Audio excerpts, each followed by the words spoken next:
আমার যেদিন খুব মন খারাপ থাকে তখন মনে হয় কোনো মন্দিরে চলে যাই, সেখানে গিয়ে কিছুক্ষণ বসে থাকি, ভগবানের দর্শন করি, তাহলেই মনটা ভালো হয়ে যাবে। কিছুদিন ধরেই মনটা আমার খুব খারাপ, তার পিছনে কোনো কারণ খুঁজে পাচ্ছিলাম না, তাই সোমবার বিকেলে চলে গিয়েছিলাম বানেশ্বর শিব মন্দিরে। So hello everyone, welcome back to new video. কেমন আছো তোমরা সবাই? আশা করছি ভালো আছো, সাথে সুস্থ আছো। আমিও ভালোই আছি। কোচবিহার থেকে বানেশ্বর শিব মন্দিরের দূরত্ব ওই 13 থেকে 14 কিলোমিটারের মতনই হবে। আমরা গিয়েছিলাম, সেই দিন ছিল সোমবার। দেখতে পাচ্ছ কত লোকজন রয়েছে। সোমবারের দিন সকাল থেকে সন্ধ্যা পর্যন্ত কিন্তু পুজো হয়। অন্য দিন একটু ফাঁকাই থাকে, তবে সোমবারটা বেশ ভিড় থাকে।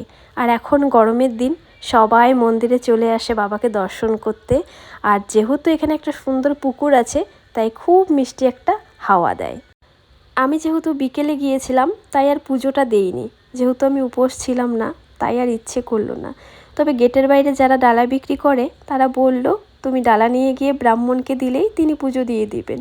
তবে আমি যেহেতু উপাস ছিলাম না, আমার তাই মনটা চাইছিল না। আমি প্রতিবার শ্রাবণ মাসে যে কোনো এক সোমবারে এই বাবার মন্দিরে গিয়ে উপোস থেকে জল ঢেলে পুজো দিয়ে আসি, ওটাতেই আমার বেশ শান্তি লাগে। বাবাকে গিয়ে শুধু দর্শন করে প্রণাম করেই চলে এসেছি। যাই হোক, তোমরা তো জানোই এই বানেশ্বর শিব মন্দিরটা কত পুরনো, বহু বছর আগের মন্দির। মন্দিরে গেলেই না সত্যি অন্যরকম একটা শান্তি থাকে। মন্দিরের চারিপাশটা কি অপূর্ব সুন্দর লাগছে, কি সুন্দরভাবে সমস্ত মন্দিরটা সাদা রং দিয়ে রং করা। তারপরে চলে এলাম পাশের আরেক মন্দিরে, এখানেও অনেক ভগবান রয়েছে, সেই ভগবানকে একটু দর্শন করে নিলাম। আর তোমরা তো জানোই বানেশ্বরের শিব মন্দিরে খুব সুন্দর একটি পুকুর আছে, যেখানে বহু বহু বহু পুরনো কচ্ছপ রয়েছে, তবে আজকে আর দেখতে পাইনি। যাই হোক, মন্দিরের সামনেই রয়েছে নন্দী মহারাজ, আবার লিখে দিয়েছে সিঁদুর লাগানো নিষেধ। কিন্তু শ্রাবণ মাসে এই নিষেধটা কেউ মানে না, তখন সবাই নন্দী মহারাজকে সিঁদুরও লাগায় আর পুজোও দেয়। যাই হোক, চারিপাশে কিন্তু প্রচুর লোকজন এসছে, আর বেশিরভাগ লোকজনই বসে আছে এই পুকুরটার পাশে।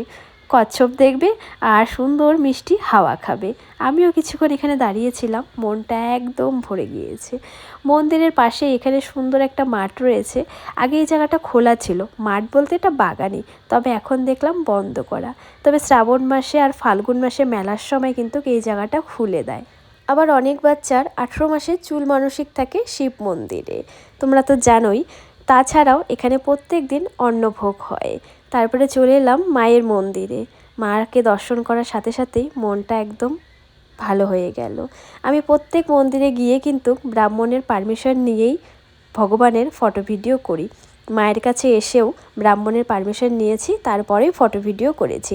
বাবাকে যখন দর্শন করতে গিয়েছিলাম তখন আমাকে ব্রাহ্মণ বলেছে ফটো ভিডিও করতে না, তাই আমি আর করিনি। তোমরা যারা কোচবিহারে থাকো তারা তো বহুবার গিয়েছো, শ্রাবণ মাসে ফাল্গুন মাসে মেলাতে, এমনি সময়েও যাও। কিন্তু যারা কোচবিহারের বাইরে থাকো, কখনো যদি কোচবিহারে ঘুরতে এসো, একবার এই মন্দির থেকে ঘুরে নিও, ভীষণ ভালো লাগবে। যাই হোক, আমাদের ঘোরা হয়ে গেছে, বাবাকে দর্শন করা হয়ে গেছে, এখন আমরা বেরিয়ে যাচ্ছি।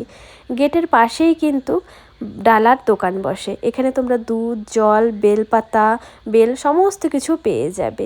এখান থেকে নিয়েই তোমরা কিন্তু পুজো দিতে পারবে।